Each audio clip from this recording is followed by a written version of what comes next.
ऐसे ही ढूंढते रहेंगे, खोदते खोदते एक दिन अपनी सरकार को भी खोद देंगे। पूरी दुनिया जानती है कि भारत में लाखों मंदिरों को मुस्लिम आक्रमणकारियों ने तोड़ा और उन पर मस्जिद बनाई। सियासी प्रहार और पलटवार के बीच संभल की धरती से सनातनी साक्ष्य लगातार प्रकट हो रही हैं, जहां हर रोज नए ऐतिहासिक कूप मिल रहे हैं, सांस्कृतिक और धार्मिक तीर्थ क्षेत्र मिल रहे हैं, हिंदुओं की आस्था के केंद्रों के कब्जाए जाने के प्रमाण मिल रहे हैं। तब कल की मंदिर और उसके इर्द गिर्द अतिक्रमित तीर्थ स्थलों की तलाश तेज हो चुकी है। ये भद्रकाश तीर्थ अब बन चुका है भदेसरा हौज। दरअसल ये भदेसरा हौज के नाम से जाना जाता है, लेकिन इसका पौराणिक नाम भद्रकाश तीर्थ है। आज इसी जगह पर एएसआई की टीम पहुंची है, जिला प्रशासन की टीम पहुंची है और देखिए लगातार जो यहाँ पर जो निरीक्षण है वो यहाँ पर एएसआई की टीम की तरफ से किया जा रहा है और जो जिला प्रशासन की टीम है वो भी साथ में मौजूद है। जिस भद्रकाश तीर्थ की पड़ताल के लिए भारतीय पुरातत्व सर्वेक्षण विभाग की टीम खड़ी है यहाँ पर, इसका जिक्र स्कंद पुराण के वाराह खंड में है। पुराण के वाराह खंड में जहां संभल के सनातनी आस्था का केंद्र बिंदु होने का जिक्र है, वो 1000 साल पुराने नक्शे में हूबहू है। ये सबूत है, देख लीजिए।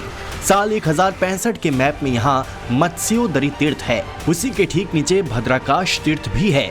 मानचित्र में जहां भद्रकाश है वहीं पर एएसआई की टीम पहुंची हुई है।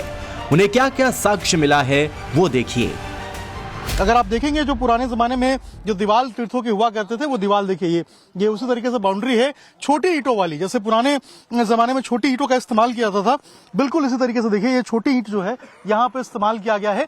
ये भद्रकाश तीर्थ का इलाका है और ये देखिए ये छोटी छोटी ईंटें अब तक जो हमने कुओं में देखा है, अब तक जो हमने दूसरी मंदिरों में देखा है और अब तक जो भी चीजें निकल के सामने आई है संभल के अंदर, वहां पर बिल्कुल ऐसी ही छोटी ईंटों का इस्तेमाल होता था। यहाँ भी जो भद्रकाश तीर्थ है, जिसे अब हौज भदेसरा के नाम से जानते हैं, यहाँ भी देखिए बिल्कुल इसी तरीके से छोटी ईंटों का इस्तेमाल किया गया है। और अब यहाँ पर प्रशासन की टीम पहुंची है, एएसआई की टीम पहुंची है, यहाँ पर निरीक्षण किया जा रहा है टीम के द्वारा। देखिए यहाँ पर जो बांस है उसके सहारे देखा जा रहा है कि यहाँ पर बताया जा रहा है एक सीढ़ी भी हुआ करती थी। वो सीढ़ी आखिर कहाँ पर है और किस तरीके से यहाँ पर पूरा जलकुंभी भर गया है, पानी भर गया है, इसको लेकर जो निरीक्षण है वो किया जा रहा है। आखिर कितना पुराना ये पूरा का पूरा तीर्थ स्थल है, कितना पुराना यहाँ का हौज है, इन सभी बातों को लेकर जो जांच है वो की जा रही है, इन सभी बातों को लेकर निरीक्षण है वो किया जा रहा है। शक संवत 987 ईस्वी में जारी नक्शे में संभल तीर्थ क्षेत्र की पूरी लिस्ट है, जिसके मुताबिक 68 तीर्थ क्षेत्र हैं यहाँ, जो अदृश्य सा हो चुका है। इन सनातनी श्रद्धा केंद्रों की तलाश करनी पड़ रही है। एएसआई की टीम को अब तक भद्रकाश का पता लगा है, मत्स्योदरी का निरीक्षण हो चुका है, स्वर्ग दीप मिल चुका है, चक्रपाणी और शमशान मंदिर तीर्थ का निरीक्षण हो चुका है। इसके अलावा आनंदसर और छेननाथ धाम तीर्थ भी एएसआई की टीम पहुंच चुकी है। एक एक तीर्थ क्षेत्र की पड़ताल की जा रही है। हालांकि स्कंद पुराण में 68 तीर्थ क्षेत्रों के अलावा 19 कूपों का भी जिक्र है। ये कूप हरि मंदिर, कल की मंदिर और हवन कुंड के आसपास हैं। 1000 बरस पुराने जिस मानचित्र को आधार बनाकर तीर्थ क्षेत्र की तलाश हो रही है, उसी नक्शे में ये 19 कूप भी परिलक्षित हो रही हैं। बाकायदा नाम के साथ सारे कूपों का जिक्र है। इनमें 19 में से 19 कूप एएसआई को मिल चुके हैं। इसके अलावा 2 और कूप एएसआई की टीम को भी मिले हैं। शाही जामा मस्जिद से 280 मीटर दूर पर ही प्रशासन को संभल के 19 महत्वपूर्ण कूपों में एक कूप मिला है, जिसका नाम स्कंद पुराण में मृत्यु कूप दर्ज है। इलाके में कोट पूर्वी के पास में नगर पालिका की टीम कुएं की खुदाई कर रही थी, जहां उन्हें एक नया कूप मिला है। ये कूप महादेव मंदिर के करीब है। संभल के ऐतिहासिक नक्शे में भी इस कूप का जिक्र है। नक्शे में इसे हरि मंदिर से उत्तरी की ओर बताया गया है। स्कंद पुराण में लिखा है कि विमलेशा दुत्तरत कूपो वै मृत्यु संज्ञक अत्र स्नात्वा महाकालार्चनम सकल सिद्धिदम, अर्थात विमलेश के उत्तर में मृत्यु नामक एक कुआं है। यहाँ स्नान करने और महाकाल की पूजा करने से सभी सिद्धियां प्राप्त होती हैं। जिस कूप की हम खुदाई कर रहे हैं यह मृत्यु कूप है। इसके बारे में कहा जाता है कि इस कूप के दर्शन मात्र से ही और इस कूप में महाशिवरात्रि के समय स्नान करने से हजारों अपराधों का नाश होता है। साथ ही साथ महाशिवरात्रि के दिन इसका दर्शन करना बहुत ही महत्वपूर्ण माना गया है। इसके बाद आप महाकाल की दर्शन करें तो उसकी महत्ता को पता चलता है। ऐसे में सालों से बंद पड़े मृत्युकूप को खोजकर प्रशासन ने खुदाई का काम शुरू करवा दिया है।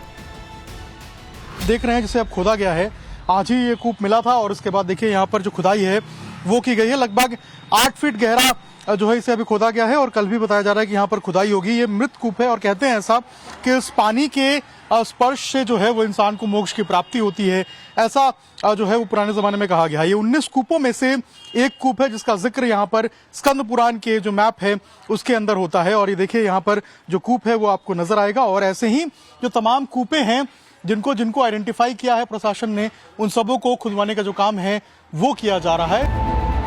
इस सब के बीच चंदौसी इलाके के मुस्लिम बहुल मोहल्ला लक्ष्मणगंज में खाली प्लॉट में मिली बावड़ी का रहस्य परत दर परत अब खुलने लगा है। खुदाई के दौरान अब ऊपरी मंजिल साफ नजर आने लगी है। लाल पत्थर का फर्श दिखने लगा है। खुदाई के बाद पहले तल की जमीन मिल गई है। अब नीचे के तल और अंदर की खुदाई की जा रही है।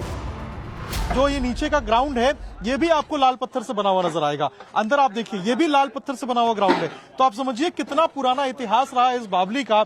अब धीरे धीरे करके ये चीजें सामने आ रही हैं, लेकिन जो बातें निकल के सामने आ रही हैं, इन बातों में कितनी सच्चाई है ये तभी साफ हो पाएगा जब पूरे तरीके से खुदाई हो पाएगी। ये देखिए अंदर से जो पत्थर निकल रहे हैं ये अगर आप देखेंगे तो बिल्कुल लाल रंग के हैं। ये देखिए ये लाल पत्थर आज के जमाने में इस्तेमाल नहीं किए जाते हैं, ये बहुत पुराने जमाने में इस्तेमाल होते थे और इन्हीं पत्थरों का इस्तेमाल करके आगे की जो कार्रवाई है वो बड़े बड़े घर, इमारतें, बिल्डिंग्स बनाई जाती थी। इसी तरीके से इन पत्थर का जो इस्तेमाल है वो यहाँ पे इन बावली को बनाने में किया गया है।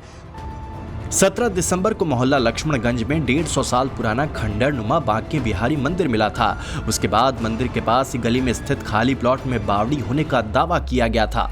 जैसे जैसे खुदाई की गहराई बढ़ती जा रही है, पड़ताल का विस्तार हो रहा है, वैसे वैसे सनातनी साक्ष्य से भरे पन्ने फड़फड़ाने लगे हैं। कहीं बावड़ी, कहीं तीर्थ, कहीं नए नए कूप मिल रहे हैं। बावड़ी के पास भी एक कूप मिला है।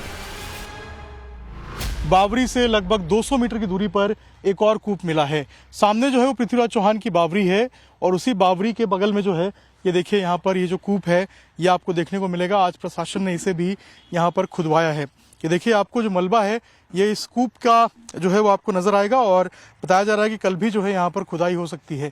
इसके अलावा अगर आप देखेंगे यहाँ पर तो देखिए कितने मोटे जो पत्थर हैं वो यहाँ पर लगाए गए थे और ये पुराने ज़माने के पत्थर थे जिनका इस्तेमाल पहले ज़माने में किया जाता था। और ये पत्थर देखिए, इन पत्थर के ऊपर आपको पेड़ जमे हुए भी नजर आएंगे और इसी कूप को जो है वो आज यहाँ पर खुदवाया गया है और लगातार जो प्रशासन है वो चिन्हित कर रहा है उन सभी जगहों को जहाँ जहाँ पर इस तरीके से जो कुएं हैं वो हो सकते हैं।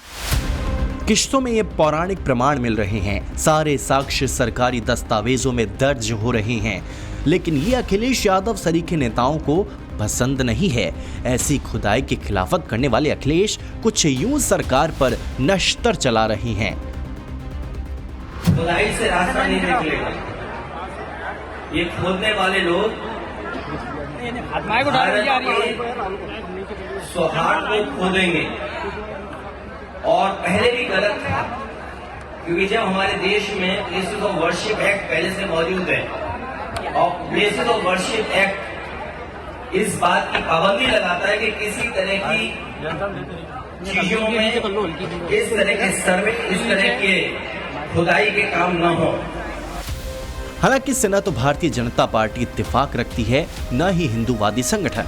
विश्व हिंदू परिषद का मानना है कि ये तो साक्ष्य के साथ बाहर निकल रहा है, लेकिन जो मुद्दे अदालती चक्कर काट रही हैं उस पर भी फैसला बड़ा होगा। अयोध्या हमने लिया है, कोर्ट से लड़कर लिया है। यदि मुसलमान उस समय आगे बढ़ते और तीनों स्थान हमारे हवाले कर देते तो ये विषय ही नहीं आता। अब बाकी 2 बचे हैं, यदि उन दोनों को भी दे देते हैं तो मुझे लगता है कि हम समाज के जो जागृत वर्ग है उसको भी समझा सकेंगे कि हर जगह पर यह काम नहीं किया जा सकता। योगी आदित्यनाथ भी संभल की ऐतिहासिकता का जिक्र कर इस खुदाई पर मुहर लगा चुके हैं।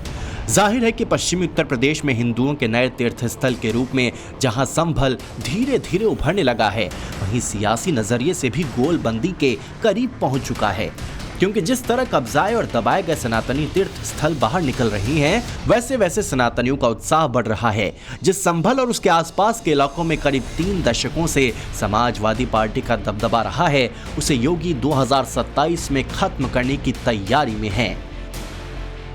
संभल से अभिषेक राज के साथ ब्यूरो रिपोर्ट, टाइम्स नाउ नव भारत।